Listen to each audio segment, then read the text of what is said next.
Welcome to 1189, an online Bible commentary. My name is Tyler Marston, and today we're taking a look at Matthew chapter 26. So after spending a while in the temple, Jesus has been teaching and preaching and calling out the Pharisees and really making them look bad and making them mad, right? And everything in his ministry comes to this tipping point. It defies the expectations of everyone, his opponents and his followers alike. It appears as though a divine tragedy is unfolding, but Jesus remains committed to God's will and plan more than ever. When Jesus had finished all these words, he said to his disciples, "You know that after 2 days the Passover is coming, and the Son of Man is to be handed over for crucifixion." Then the chief priests and the elders of the people were gathered together in the court of the high priest named Caiaphas, and they plotted together to seize Jesus by stealth and kill him. But they were saying, "Not during the festival, otherwise a riot might occur among the people." Jesus mentions that Passover is coming and he's going to be crucified. And the association with Passover reinforces the idea that his death will be like the sacrificial lamb from Exodus 12. The blood of that lamb marked people as followers of God, it delivered people from destruction, and it freed them from slavery. Jesus has timed everything in his ministry, from his entrance to Jerusalem, the way he's made the temple leaders frustrated. He's timed everything so that he will die at Passover, precisely to make this point, that his blood will also mark people as followers of God. It will deliver them from destruction, and it will set them free from slavery. And it works. The priests are actively plotting to kill Jesus. But again, we see hypocrisy with the priests. They value other people's opinions more than their own convictions. They don't want to kill Jesus while people are watching, or else they're afraid of a riot breaking out. Now, when Jesus was in Bethany, at the home of Simon the leper, a woman came to him with an alabaster vial of costly perfume, and she poured it on his head as he reclined at the table. But the disciples were indignant when they saw this and said, "Why this waste? For this perfume might have been sold for a high price and the money given to the poor." But Jesus, aware of this, said to them, "Why do you bother the woman? For she has done a good deed to me. For you always have the poor with you, but you do not always have me. For when she poured this perfume on my body, she did it to prepare me for my burial. Truly I say to you, wherever this gospel is preached in the whole world, what this woman has done will be also spoken of in memory of her." So this brief story is loaded with symbolism and action points. First, we hear they're at the home of Simon the leper, who presumably is one of the many lepers Jesus has healed over the course of his ministry. Because of the way Jesus has transformed Simon's life, he's able to repay that gesture of generosity to others, specifically this time to Jesus and his disciples by letting them stay at his house. Jesus changing your life invites and requires a practical response. Second, there's this woman who comes with a vial of perfume that's extremely valuable, and she gives it all up to honor Jesus. It reminds us that any of our earthly possessions, no matter how valuable, they all pale in comparison to Jesus, who is the one who has created and sustains all things. And third, you have the disciples who are being so righteous, right? And they more than anybody would know all about how Jesus has condemned the Pharisees for performing rituals and ceremonies over sacrificial, practical love for those in need. They map that onto this woman, saying that she's wasting her costly perfume that could have been sold and the money given to the poor. But Jesus turns around and rebukes the disciples, right? He honors her for honoring him. And finally, let's not forget that the word Messiah comes from the Hebrew word for anointed one. 1 Samuel 16 recounts Samuel anointing David, pouring oil on his head ceremonially to announce him as the true king. Future biblical authors, including David himself in Psalm 2, are going to use that image to talk about the Davidic king who will come and liberate Israel. And here we get Jesus, the Messiah, the anointed one, being anointed. But he's not being anointed by a famous prophet with holy oil. He's anointed with burial perfume by an unnamed woman. It points to the fact that his enthronement as king is not going to come just in spite of his death and resurrection. It's going to come because of it. Then one of the 12, named Judas Iscariot, went to the chief priests and said, "What are you willing to give me to betray him to you?" And they weighed out 30 pieces of silver to him. From then on, he began looking for a good opportunity to betray Jesus. Now on the first day of unleavened bread, the disciples came to Jesus and asked, "Where do you want us to prepare for you to eat the Passover?" And he said, "Go into the city to a certain man, and say to him, 'The teacher says, my time is near. I am to keep Passover at your house with my disciples.'" The disciples did as Jesus had directed them, and they prepared the Passover. Now when evening came, Jesus was reclining at the table with the 12 disciples. As they were eating, he said, "Truly I say to you, that one of you will betray me." Being deeply grieved, they each one began to say to him, "Surely not I, Lord." And he answered, "He who dipped his hand with me in the bowl is the one who will betray me. The Son of Man is to go, just as it is written of him. But woe to that man by whom the Son of Man is betrayed. It would have been good for that man if he had not been born." And Judas, who was betraying him, said, "Surely it is not I, Rabbi." Jesus said to him, "You have said it yourself." Jesus and his disciples celebrate Passover with a big meal in the city. All the while, Judas Iscariot has already made plans to betray Jesus to the high priest. And let's not forget that Judas wasn't a random disciple, right? He was one of the 12. He was in the closest inner circle. He was one of the ones sent out back in chapter 10 to preach the message of Jesus. He had witnessed two people telling them that the kingdom of heaven was arriving through Jesus. Now we don't know exactly why Judas ended up being motivated to betray him, but one can definitely imagine a first century Jew who hopped on this train of a Messiah who was promised to be enthroned and to liberate Israel. Then all of a sudden he busts into the temple, he starts flipping tables over, he condemns the priests. And worst of all, he keeps talking about how he's going to be killed by them. It'd be easy to lose faith and abandon ship, all the while trying to cut your losses in the process. Judas sells out Jesus for 30 pieces of silver, reminding us of how Joseph was sold by his brothers for 20 pieces of silver back in Genesis 37. Nevertheless, Jesus knows that all of this has happened, and he even announces it to the other disciples at the Passover meal. While they were eating, Jesus took some bread, and after a blessing, he broke it and gave it to the disciples and said, "Take, eat, this is my body." And when he had given a cup and given thanks, he gave it to them, saying, "Drink from it, all of you, for this is my blood of the covenant, which is poured out for many for forgiveness of sins. But I say to you, I will not drink of this fruit of the vine from now on until the day when I drink it new with you in my Father's kingdom." After singing a hymn, they went out to the Mount of Olives. Jesus continues the meal that they're eating, and he starts making these strange statements about how the food they're eating is actually his body and his blood.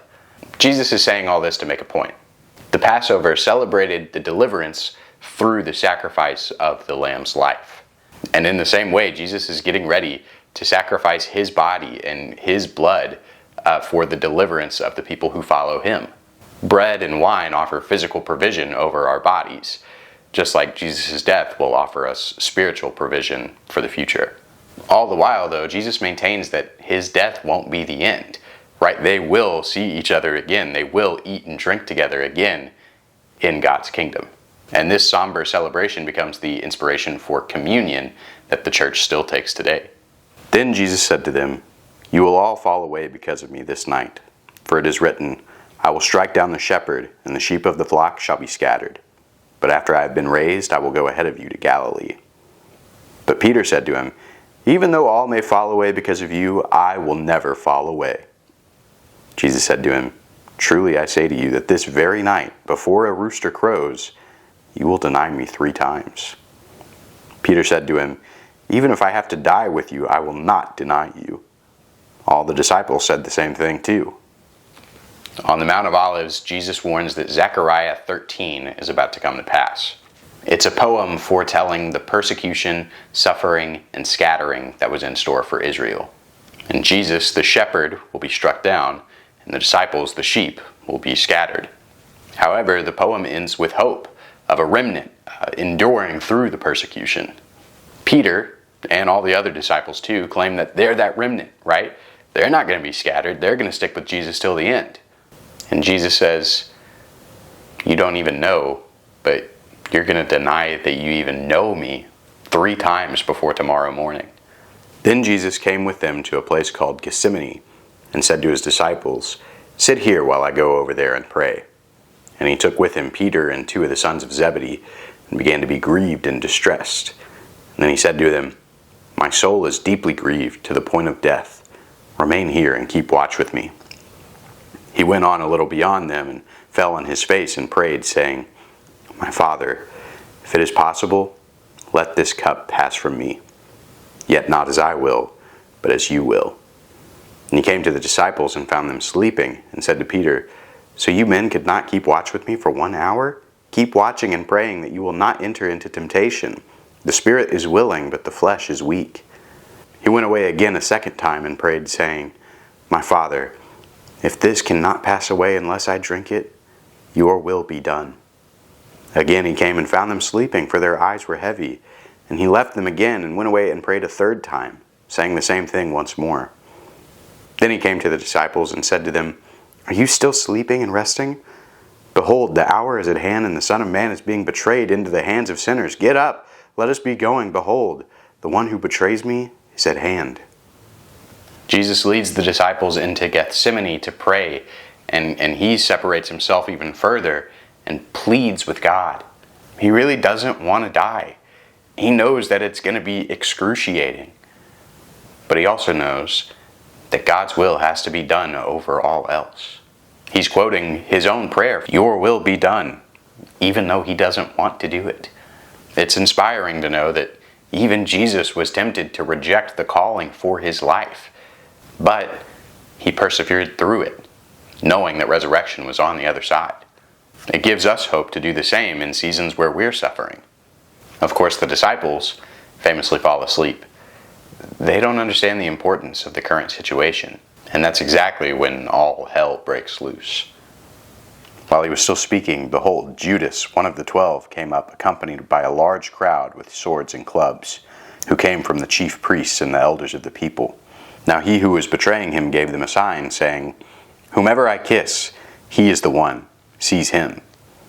Immediately Judas went to Jesus and said, "Hail, Rabbi," and kissed him. And Jesus said to him, "Friend, do what you have come for." And they came and laid hands on Jesus and seized him. And behold, one of those who were with Jesus reached and drew out his sword and struck the slave of the high priest and cut off his ear. And then Jesus said to him, "Put your sword back into its place, for all those who take up the sword shall perish by the sword. Or do you think that I cannot appeal to my Father, and he will at once put at my disposal more than 12 legions of angels? How then will the scriptures be fulfilled, which say that it must happen this way?" At that time Jesus said to the crowds, "Have you come out with swords and clubs to arrest me as you would against a robber? Each day I used to sit in the temple, teaching, and you did not seize me. But all this has taken place to fulfill the scriptures of the prophets." Then all the disciples left him and fled. And when push comes to shove, we see Jesus practicing what he preached. He continues to challenge and defy the expectations of his captors and his followers. He's truly committing to God's will above his own. We see that in how he responds to the disciple who tries to solve the problem with violence. He says if they were going to do it that way, God would supply him with more than 12 fishermen with daggers. If God wanted to rule the earth violently, he would send 12 legions of angels. But like the servant in Isaiah or Joseph in Genesis, God's deliverance comes not just despite, but through the suffering of his representative. Yet even in this moment, Jesus doesn't keep from calling out the hypocrisy of his captors. They're arresting him under cover of night on a mountainside outside the city, while he was sitting in the temple teaching day after day for the past week. He knows they're doing this to save face. And again, scripture comes true when all the disciples who just promised to never leave him flee immediately, just like Zechariah said they would. Those who had seized Jesus led him away to Caiaphas, the high priest, where the scribes and the elders were gathered together. But Peter was following him at a distance, as far as the courtyard of the high priest, and entered in, and sat down with the officers to see the outcome. Now the chief priests and the whole council kept trying to obtain false testimony against Jesus, so that they might put him to death. They did not find any, even though many false witnesses came forward. But later on, two came forward and said, "This man stated, 'I am able to destroy the temple of God and rebuild it in 3 days.'"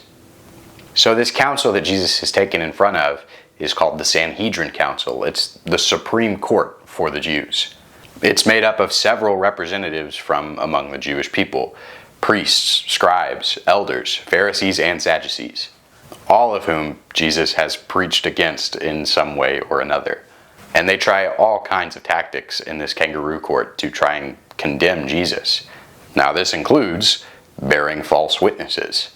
Now, this is explicitly hypocritical, right? I mean, bearing false witness is strictly forbidden by the Ten Commandments in Exodus 20. It's one of the big 10. Don't do it.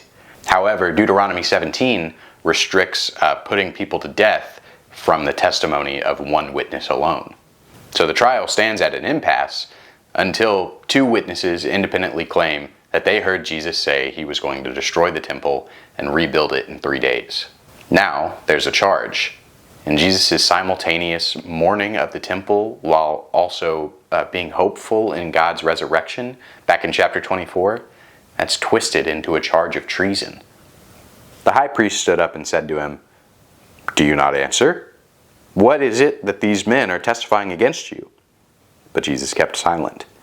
And the high priest said to him, "I adjure you by the living God that you tell us whether you are the Christ, the Son of God."